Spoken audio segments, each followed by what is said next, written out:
প্ৰিয় দৰ্শক, মোৰ চেনেলটোলৈ আপোনালোকক স্বাগতম জনাইছোঁ। মোৰ চেনেলৰ আজি ভিডিঅ'টো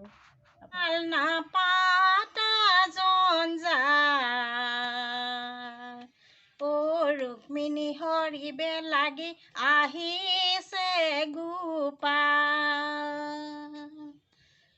এই শিশুপাল নাপাতা জঞ্জাল,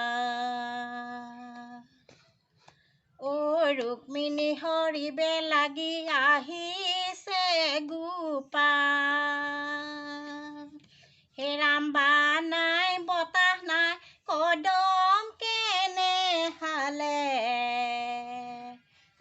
কদমৰ ঠুনুকা দানি জানো ভাঙি পৰে,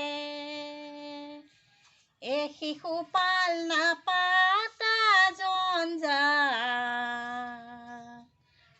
ৰুক্মিণী হৰিবে লাগি আহিছে গোপাল। আপোনালোকে ছাবস্ক্ৰাইব কৰিব নাপাহৰিব আৰু মোক আগুৱাই নিয়াত সহায় কৰিব। নমস্কাৰ।